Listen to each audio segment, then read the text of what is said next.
प्राचीन समय में एक जंगल में गुरुद्रुह नाम का एक शिकारी रहता था।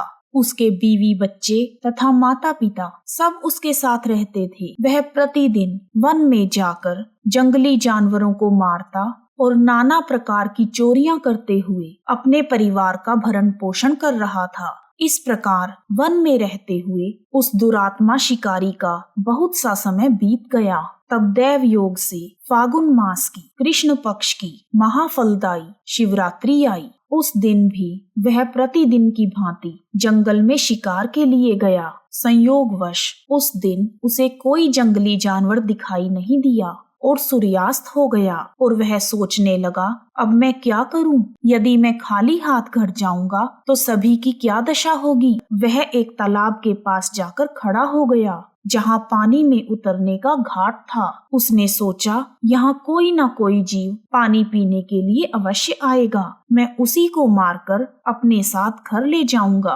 ऐसा सोचकर वह तालाब के किनारे बेल के पेड़ पर चढ़ गया और वहीं जल साथ लेकर बैठ गया। उसके मन में केवल यही चिंता थी कि कब कोई जीव आएगा, कब मैं उसका शिकार करूंगा और उसे घर लेकर जाऊंगा। उसी पेड़ के नीचे एक शिवलिंग था जो धूल मिट्टी और पत्तों के कारण दिखाई नहीं दे रहा था। उस रात के पहले पहर में एक प्यासी हिरनी वहां आई जो जोर जोर से चोकड़ी भर रही थी। उस हिरनी को देखकर वह शिकारी बड़ा खुश हुआ और तुरंत ही उसके शिकार के लिए अपने धनुष पर बाण चढ़ाने लगा। जैसे ही उसने बाण उठाया, उसके हाथ के धक्के से थोड़ा सा जल और बिल्व पत्र नीचे स्थापित शिवलिंग पर गिर गए।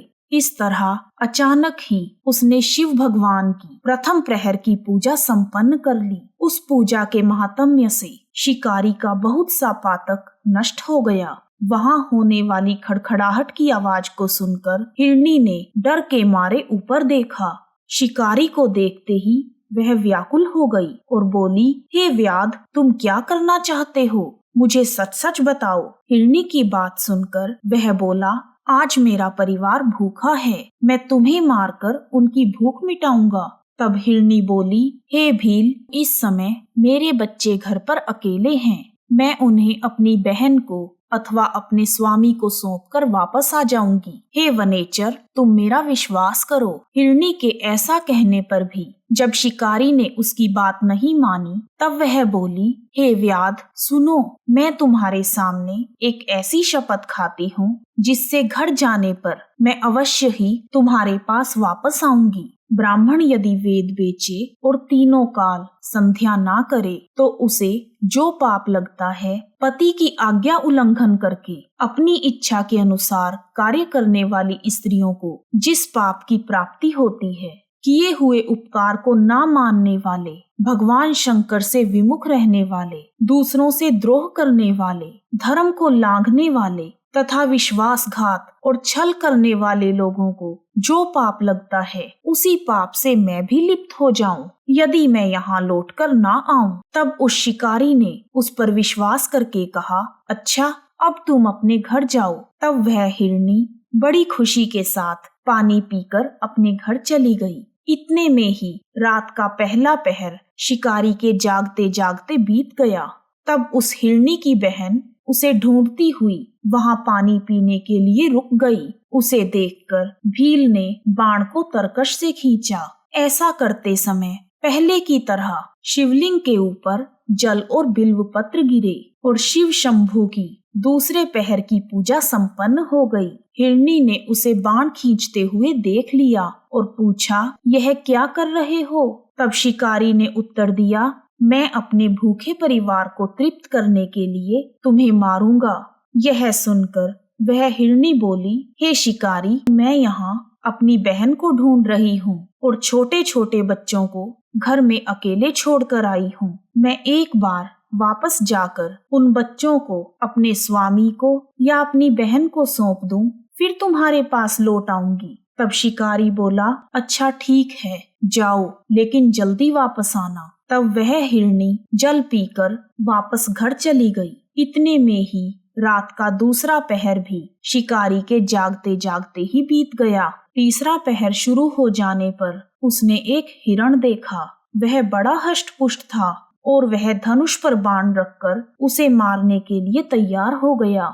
ऐसा करते समय प्रारब्धवश कुछ जल और बिल्व पत्र पुनः शिवलिंग पर गिरे, जिससे संयोगवश भगवान शिव की तीसरे पहर की पूजा भी संपन्न हो गई।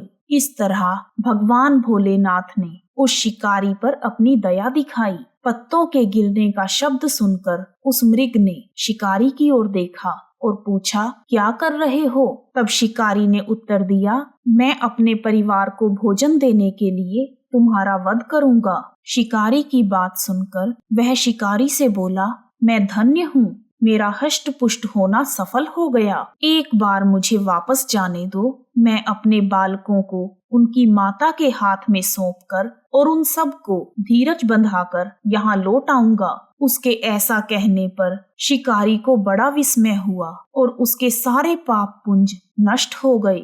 वह बोला, जो भी यहाँ आए वह सब तुम्हारी तरह बातें बनाकर चले गए, परंतु अभी तक नहीं लौटे। जाओ, तुम भी जाओ, परंतु शीघ्र लौटना।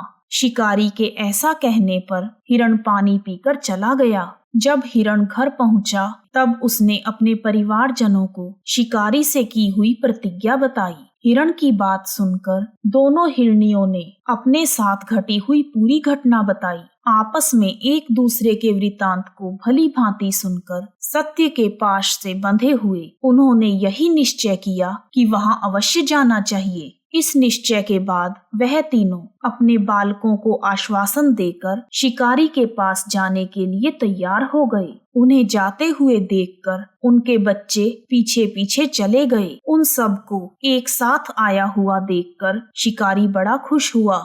उसने धनुष पर बाण रखा। उस समय फिर से जल और बिल्व पत्र शिवलिंग के ऊपर गिरे और शिव भगवान की चौथे पहर की पूजा संपन्न हो गई और परिणाम स्वरूप शिकारी का सारा पाप तत्काल ही भस्म हो गया। इतने में ही दोनों हिरनियां और हिरण बोले, हे शिकारी, शीघ्र कृपा करके हमारे शरीर को सार्थक करो। उन तीनों की बात सुनकर शिकारी हैरान हुआ और शिव पूजा के प्रभाव से उसको ज्ञान प्राप्त हो गया। उसने सोचा, ये मृग ज्ञानहीन पशु होने पर भी धन्य हैं, परोपकार में लगे हुए हैं। ज्ञान संपन्न होकर शिकारी ने अपने बाण को रोक लिया और कहा, हे श्रेष्ठ मृगो, तुम सब यहाँ से चले जाओ, तुम्हारा जीवन धन्य है। जैसे ही शिकारी ने यह शब्द बोले, उसी समय भगवान शंकर प्रसन्न होकर वहां प्रकट हो गए और उन्होंने शिकारी को अपने अलौकिक स्वरूप का दर्शन कराया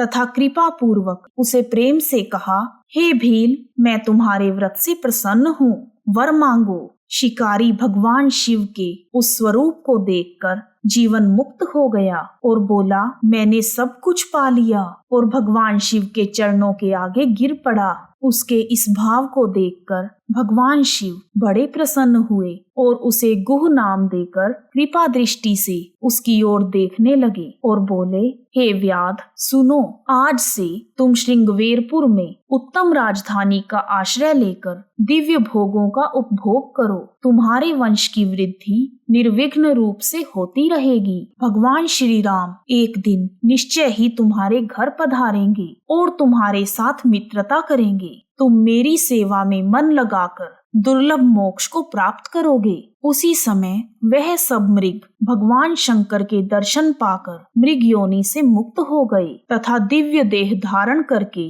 विमान पर बैठकर दिव्य धाम को चले गए। बोलो शंकर भगवान की जय, भोले भंडारी की जय।